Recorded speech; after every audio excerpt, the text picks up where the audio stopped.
In a remarkable European move, Ireland, Spain, and Norway officially announced the recognition of the State of Palestine, while other countries such as Slovenia and Malta expressed their intention to take a similar step, which was seen as a breach in the wall of European resistance to Palestinian rights, even at a minimum level. In light of the ongoing Israeli aggression against the Gaza Strip, questions arise.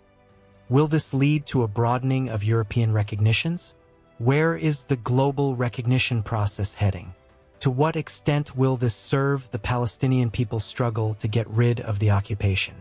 Despite the U.S. veto in the UN Security Council on April 18, 2024, those against? To prevent the adoption of a resolution opening the door to granting the State of Palestine full membership in the United Nations,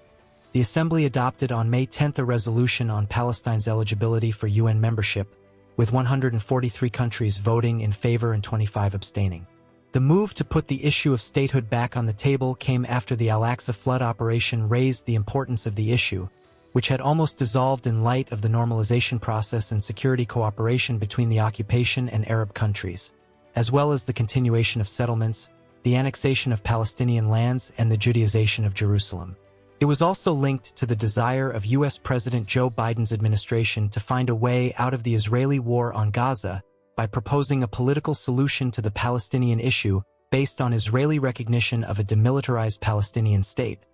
but within the context of negotiations with the Palestinians, which means that the outcome of the negotiations will be determined by the stronger party and the de facto holder on the ground, which may empty the term state of its true content. Biden also wanted to help the entity get out of its predicament in Gaza in a context that does not impose on it a specific form of the Palestinian entity that will be established, which may not differ much from the formula of the existing entity in the West Bank. In addition to taking advantage of this atmosphere to launch an Arab normalization case as an achievement to be carried in the context of the U.S. presidential election campaign scheduled for next November. It can be said that the approach that Biden worked on differed, at least formally, from the approach that his predecessor Donald Trump worked on within the draft deal of the century, which was approved by Israel. It calls for solving the Palestinian issue through direct negotiations without a Palestinian state as a goal,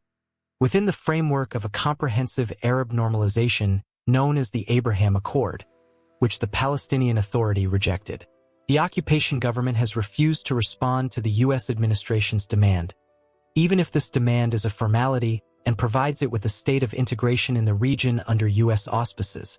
and even provides it with a way out of the current situation in Gaza and guarantees the operation of the renewed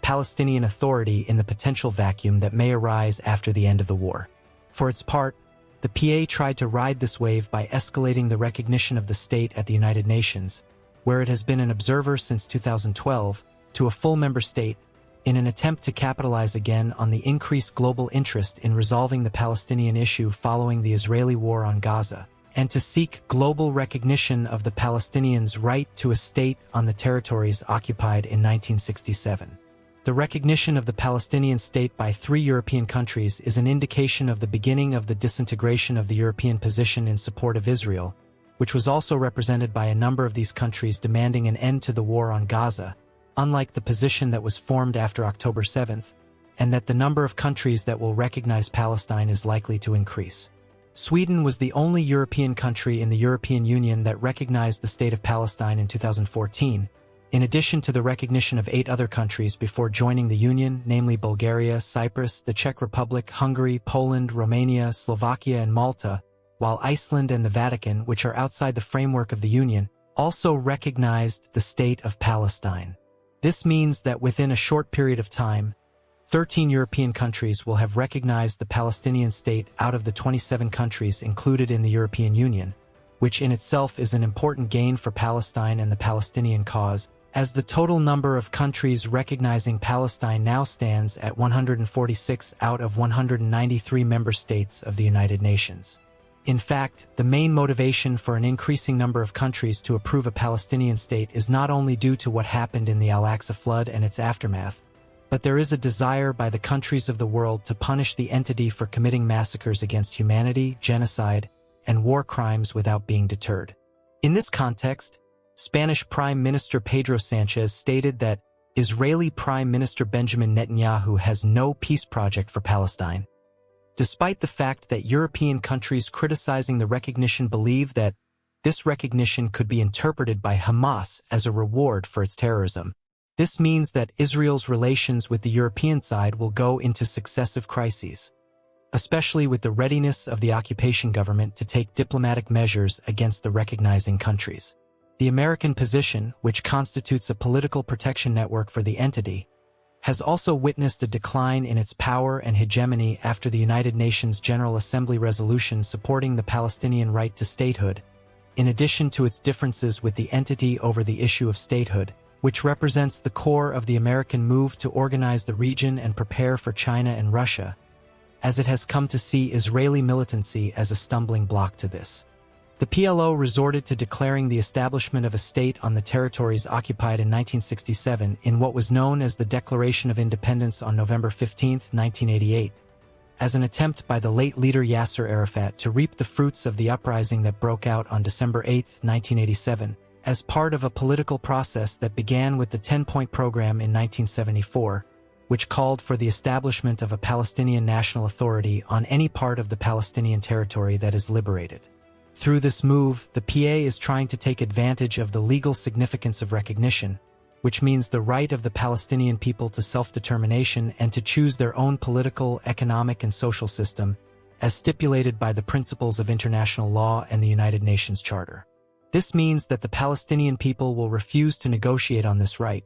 but this matter has not passed through the Security Council, nor is it expected to do so in light of the U.S. veto, and since the Palestinians do not have an existing state on the ground, the matter will remain subject to direct negotiation with the occupation in light of the imbalance of power in the region, without minimizing the symbolic and political significance. That does not mean a change on the ground. The PA still believes that the peaceful political path is the safest way to achieve this right, which contradicts the principle on which Hamas Operation Al-Aqsa Flood was based,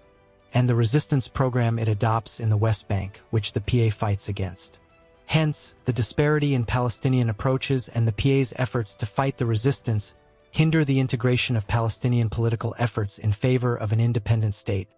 although Hamas has not opposed it as an interim solution without giving up the rest of the Palestinian land, as stated in its 2017 political document. Since the entity continues to obstruct any effort to reach this stage, this reinforces the conviction that the Palestinians still have more resistance work to do in order to consolidate the Palestinian right and try to arrange a national incubator for the resistance to invest it politically according to an agreed national program. There is no doubt that the PA's continuation of the peaceful mechanism while excluding resistance action and in an imbalanced equation with the occupation will not yield results that promote Palestinian rights, as the entity will impose its vision of an entity that belongs to the Palestinians, which does not amount to a state on the entire 1967 territories, as a minimum level of Palestinian aspiration. Since the signing of the Oslo Accord on September 13, 1993 and the subsequent establishment of Palestinian autonomy in Gaza and Jericho to include the West Bank, the Palestinians have not been able to obtain any form of real sovereignty over their land through negotiations. The final status negotiations were postponed several times until they reached an impasse, when they were supposed to discuss the final form of the Palestinian entity, which successive occupation governments refused to take the form of an independent state. At best, during the Camp David negotiations in 2001, former Israeli Prime Minister Ehud Olmert offered a demilitarized, sovereign state with no control over natural resources, airspace, or sea, with the Palestinians ceding Jerusalem, which was rejected by the late President Yasser Arafat and was the reason for his assassination in 2004. Therefore, without a change in the balance of power, the Palestinian state's diplomatic action will remain only symbolic in nature, and there is no hope of changing the Israeli position except by continuing the Palestinian struggle in all its forms, the most important of which is resistance. It may be useful to remember that the PLO, through decades of diplomatic representation in a number of world capitals, was unable to raise the global interest in Palestine, while the Al-Aqsa Flood succeeded in doing so because it expressed the Palestinian determination to uphold their rights and revealed to the world the ugliness of what the occupation is doing. The civil war, has been quite fruitless. It's not a civil war. It's a people defending themselves against a fascist government, which you are defending. It's not a civil war. or the conflict. It's not a conflict. It's a liberation movement fighting for justice. Well, whatever it